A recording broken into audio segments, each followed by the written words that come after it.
ang magluluto patungo sa kanilang tutu na inaasam. Nako, parang napaka-importante dito yung magiging positioning ng ating dalawang mages. Parang nagkapalit muna sila ngayon ng mundo. Kasi Super Prince yung normally gumagamit. But because of that Kufra din, Oheb dito is magpo-purify for this game. Makikita na natin ang continuation ng ating Best of 7 Grand Finals. Match point na ba? Ang tanong ay pumunta na tayo sa casters. Ano nga ba matutuloy? Tutu nga ba or tuloy-tuloy na panalo para sa Onyx? Pasok muna tayo on to our game number 4 sa Onyx Philippines laban sa Team Liquid Philippines. Nakakakilig makita, no? Itong si Sanji at si Super Prince na nagpapalit-palitan lang ng mga heroes. Sila kasi yung living exception sa rules. Alam mo yung mga immortal, bawal mo lagyan ng yan eh. Bawal mo lagyan ng rules sa buhay. Tama naman, masyado na sila malakas para sa mundo ng mga tao. At ngayon sa pagiging immortal or the quest to immortality, makikita natin against all odds, it's all about the execution of the player itself din, Midnight. Oo, it's Brusco dito. Mainit na naman yung mga pagtalon-talon sa mid lane. But then again, there is that factor from the side of Onyx Philippines, no, na hawak din ni Kelra dito yung kanyang Beatrix na matagal-tagal din nating inabangan. Diba? Ang dami ng moniker na dumaan. And now the Golden Goat na nga lang din, road to championship, the road to the eventually titulungan na makuha muli. Pero para sa Team Liquid Philippines, meron kasi ditong parang more on the Big Four title yung gusto nila makuha, madagdagan yung selyo dun. Oo, no, marami-rami sa kanila mga miyembro ang nakakuha na ng titulo ng MPL Philippines at gusto nila itong madagdagan. Oh! Para madadagdagan ata ang buhol ni Brusco! Oh! First blood kagad, Carlito makakakuha nun. And guess what? Sanji, nag-iinit na naman. Pinapainit ang kusina. And ready magluto with the arrows. And may kasunod pa na nakuha dito sa mid. Pero dito sa may bandang baba naman, palitang Oheb and Kelra. But going back, Midnight here on to Sanji Selena. Nakakadalawa na si Sanji. Kaya pala auto-approve kay Sir Buritz. Oo naman, matik talaga yan. Actually, kahit sino nga sa dalawang ito, Super Prince at Sanji, okay na okay. Oh, wait lang Sisimula na rin ang Team Liquid Philippines yung unang parang na laban. At si Sanford ang umaabate. Sa sobrang hot na hot, si Sanji na nga nagsimula. Maganda yung forward march dito nila Sanford, preventing anyone na makasilip man lang sa pagong. Alam mo, at this point, kapag ganyan yung early start ng Team Liquid Philippines, magre-request talaga ng item yung Onyx dito mula kay Athena. Ibigay mo na yung shield namin. Mamaya, ayan, nagkakasma ako. Pero kidding aside though, para dito sa TLPH, more on the early talaga pag may Selena kayo, di ba? Kailangan gumana agad. Oo, ako alam ko yan. Alam mo naman, isa tayo sa mga kinapipitagang Selena user ng Pilipinas. Oo, pag ako naka-room tapos naka-Selena ka, di pwedeng wala tayong ganap sa buhay. May mabibigyan di ba? Yan speaking of ganap, gaganapan ata to ng Team Liquid. Pero Zinon lamang at binugaw dito itong si King Kong. Ngayon, na-discuss natin yung strength si Sanji. Ngayon para sa Onyx naman Midnight for Super Friends. I would say na yung Farsa dito malaking threat laban sa mga objectives, laban sa mga pang-zone, and also it forces Cartesi to sort of answer the Farsa first. Yung shadows na talagang dapat pag-ingatan kasi kapag hindi kumagatan kay Super Friends, yung Feathered Airstrike magiging safe for Onyx Philippines. Pero ang problema ng Onyx ngayon is ang laki nung gap ni King Kong at ni Cartesi. Napakataas nung XP ni Carl. Okay, binanggana dito si Kelra. Atras muna siya. Pana? And this time ay Tama ba? liit ng buhay. Kailangan niya lumayo yung Super Friends. At yun yung both Feather Urging gamit. Pero si King Kong to the rescue na rin. Magsasasayaw na with electrifying beats at napatay ng mabilisan itong si Oheb. Overall, nakita natin yung epekto nung Selena or rather Farsa ni Super Prince. Yung Selena ni Sanji nahirapan doon. Pero ito, tatama! Naku, malaking epekto talaga! At si Super Prince ay natunaw din. Napakalaking epic 2. Nung tumamang Feather Airstrike dito mula kay Super Friends, pero nandoon din naman yung sagot ng TLPH. Tuloy-tuloy na suntukan sa pagitan ng dalawang team. Pero ito, gusto ko lang i-highlight si Kelra ni Rush. Walang kahit anong item, by the way. Walang kahit anong item. Naka-Sea Halberd. Yung Beatrix. Anti-shields lang laban sa Team Liquid Philippines. Kailangan niya lang talaga makasurvive And those shields is really crucial na nga lang. Oy! At yung pana na naman. Tumama na naman yung Diesel Arrow in Trap. Kelra dito, ang baba ng buhay, 40%. Pero nagpaulan lamang siya, buhay pa rin. At tatlong miyembro mula sa Team Liquid Philippines. At magsisimula na ang Onyx na pumwesto dito sa ikalawang Okay, sakto. Onter Infinix in-game equipment, Midnight. Ka-highlight lang natin ulit. Ngayon pa lang siya nag-boots. Oo, ngayon ko lang nakita to, yung rush ng Halberd. Although typical naman, na kapag may kalabang kang maraming shields, pero yun lang. Ayan ang hindi typical. Ayan ang hindi typical.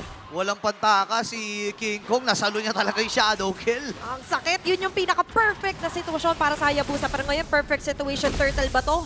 Para sa Team Liquid.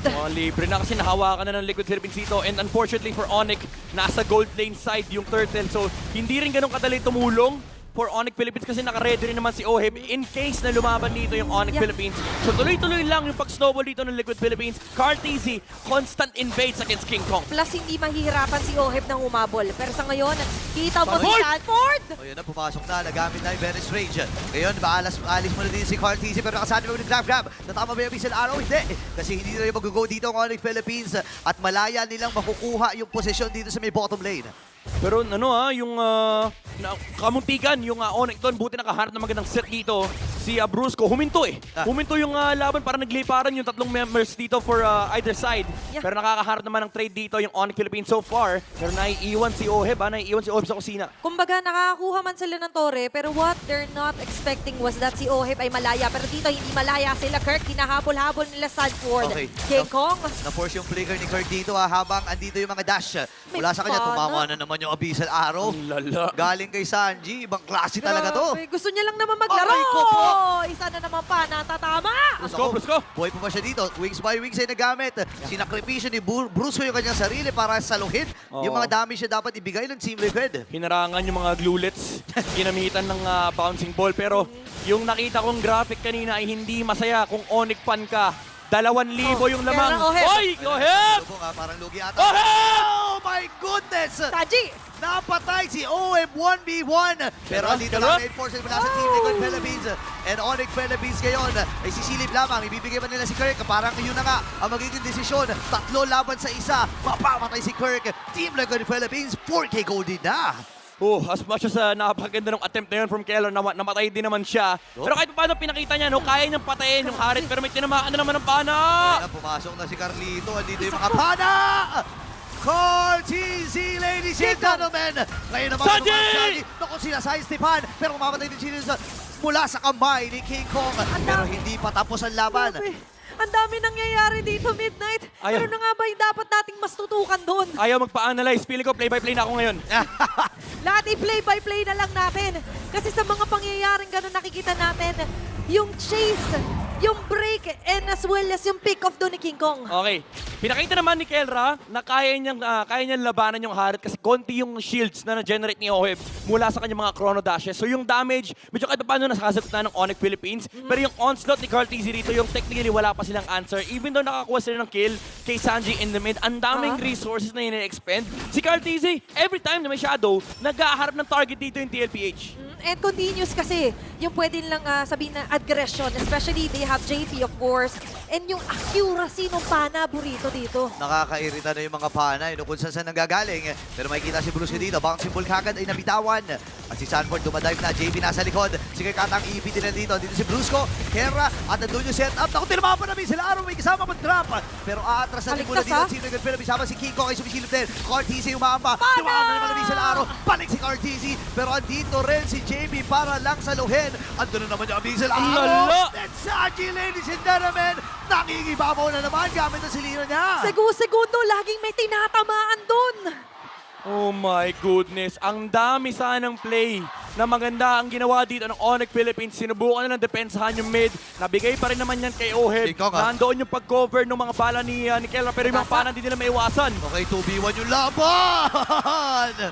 King Kong ay namatay. Hindi niya in-expect na sasalubungin siya doon. Ang daming incoming attacks dito para kay Kiko. May dashes ka man, pero ang hirap iwasan, ang lagkit sa feeling. Literal stampede kasi kahit anong anggulong panggalingan ng TLPH, meron silang pang-aabutan. Yung drive ng Baksha, yung shadows ni Carteezy at yung mga pana ni Sanji. And aside from that, hindi rin sila malaya. 3 Street Turtles, by the way, ang nakuha dito ng Team Liquid. Oo, lalo yung ibon ni Super Prince talagang hindi malaya. Baka liwala yung kanta kasi hindi makalabas Oo. yung Onyx Philippines dito. Ibong may layo lumipad. Kaso paano ka lilipad sa sitwasyon na yun? Ang daming tumatama sa'yo. Oo, ang dami nang hunting sa kanya. Para ka naglalaro, alam mo yung duck, tapos may baril-baril. Yung mga laro ng mga pang personal computer. Oo, Parang yung- ganun yung ginagawa. Oo, Wait, bakit- wait, wait. Oy, oy, oy. Shadow Kid, tatlo nagsalo doon. Tumama ng Revisal Arrow. Grabe. Ay, Di ba, gustuhin mo man na may makuha dito for TLPH, but with that kind of player, nahihirapan talaga yung Onyx Philippines. Any conditions for them para totally naman neutralize, ma-shutdown man lang din si Carl or Oheb. Honest, kailangan mauna yung Onyx. Kaso ang problema nila, may back siya kasi. Yun nga. May alam mo yung may rumoronda, may nagpapatrol sa TLPH. And ang hirap for Onyx Philippines sa umabante kasi kapag nahuli sila, wala sila sa pwesto. Again, ang bilis nung pag-punish. Yeah. Kahit papano, nakakuha naman ng space doon sa may bandang taas si King Kong. So in terms of the jungle naman, kamusta ba tayo sa ating in-game equipment? Ayun, medyo malaki yung kalamangan talaga ni Carl TZ. 2,000 yung lamang niya against Grabe. King Kong. Pero ang kinaganda naman for King Kong, no, medyo makakahinga siya ng konti. May konting recovery. Nandiyan na yung kanyang Holy Crystal Starlium combo. Pero again, yung Joy Hayabusa matchup, alam naman natin, medyo Hayabusa favored yan. oo, lugi, no? Alam mo naman, pag wala kan yung dash na nag invulnerable, lugi ka. Yung mga Suyu, nakakaligtas yan. Yung mga Ling, isang Tempest of Blink lang, nakakaligtas si Shadow Kid. Pero yung Oo. Joy kasi, wala eh. Kahit sayawan niya yan eh. Straightforward, kumbaga. Tingnan mo si Carl TZ, diretso yung lakad! Ayun na, May bumalik pa. nagsaluhan. Bumalik pa. Kiniskis pa yung ulo sa pader para di siya makita ng Onyx. Medyo masakit yun Pero ngayon para sa TLPH, nabanggit na nga natin, on to the lead talaga. 10K gold lead, Midnight, hawak nila. May Lord pa sa may bandang baba. Dedepensa, kakayaning tumunaw. Okay, lalim ni JB dito. Ay lalabag niya yung kanyang Sanford, revitalize para Sanford. si Sanford. Dinazone lang yung mga miyembro. Pero tumama na naman niya Vincent Arrow! Grabe na si Sanji dito. Nakakuha ng kill ngayon. Parang ipitata dito ang Team Liquid. Pero Carl! hindi nila matras. Pero mamamatay din si Brusco. Dalawa nakakalapat ng ba. Carl! Carl! Si Super Prince. Pero buhay pa rin ang Onyx. Buhay pa rin ang Onyx. Oh, munti ka na. Nagkaroon pa ng shadow dito yung Hayabusa. Nag-iwan pa ng mga trap si Sanji. Buti na lang for Onyx Philippines. Patay nila si Oheb. Walang round 2 ng Yeah. Zaman Force. Pero may minion pa sa mid. Pero baka ito yung round 2. Pana, hindi tatama. Pero Dami, tatamaan ng gusto dito is going to be the mid lane turret. At katulad naman, ang daming kailangan isipin din dito ng Onyx. Grabe. Umuulan na ng pana yung Enchanted Talisman ni Sanji rito. It's making it work for TLPH. Napakaraming traps, napakaraming pana. Dagdag pa natin dyan yung more damage from the Lightning Truncheon. And Yep. of course, yung Resonate din, dagdag ano pa yan, dagdag problema, sakit pa sa ulo. Tapos may cooldown reduction pa yan. Plus the Baby Kicks is doing it. Pero King Kong on to Sanji. Top lane. Tinanggap Tinanggap niya na. Pumflex Tinanggap na niya lang. Ah, boss cooldown eh. Oo, tinanggap niya na ang kapalaran para bang sabi niya, guys, Oh, ipagiganti niyo na Oh. ako. Hanggang dito na lang muna ako. Pero still, a shutdown is a shutdown. What we cannot deny, TLPH is still leading dito sa game on number 4. Nahuli siya sa kusina, walang ingredients eh. Wala Sige na, eh, sige na, kulang wala ko lulutuin eh. Wala eh. Up. Wait lang ha, parang ang plano ata dito ng Onyx Philippines ay simulan na pagbagsakin yung Torres sa Conceal. gitna. Pero sabi ni Carl TC, Oy! unahan! Pero naunahan ata siya! Makakakuha shadow out. Si Kirk dito ang baba ng buhay. 30% na lang. 15 seconds pwede para magkabol, sa pwede Lord. magkabol. Pwede natin habulin Super Play. Sapang Cyclone Eye. Grabe si JP, dumadrive by oh. Grabe, no? Gulong laban sa ibon. Matatakot ka talaga dun. Wala, mabilis yan. May acceleration yan. Napakadaya niyan eh. Aapakan lang yung gas eh. Ngayon, TLPH. Hawak na naman nila yung Lord Pit. Medyo mahirap daw for Onyx Philippines to reclaim considering na ang kalaban nila dito, hindi lang yung jungle, hindi lang yung Lord, yung mga pana na naman ni Sanji. Yung chances ngayon na makasingit ang Onyx ay meron pa rin naman. Pero mas mataas yung chance dito na makapang-backs out yung TLPH. And as we've mentioned, it's going to be a free Lord for Team Liquid. Pangalawang Lord ng laban na ito makukuha ni Carl TZ. Grabe yung JP Patrol, men. Diba? Iba yung JP Patrol. hindi makalapit yung Onyx eh. Rumuronda si JP. Alam mo yung, ginamit na nga lang yung trap tsaka yung pana pang burst ng Lord para mas mabilis. And then si JP, pinabato ng plato yung Onyx. Oo, parang siya si Leo laging at your service. Oh. Ibang klase talaga yun. Oh, yan na, at your service na naman! Oh, pero JP, okay, pipigil. medyo kinakabahan, medyo kinikilig. Pero ngayon, may Lord na kailangan isipin ng Onyx Philippines. Ito na yung battle na yung Onyx. Di naman nila binubuk si JP pero punta na punta.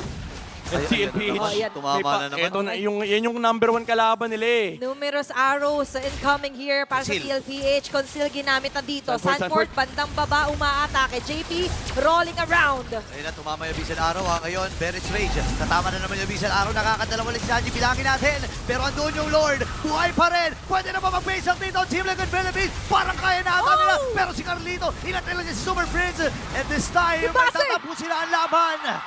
Tuto ang ating score. Hindi papayag na walang gante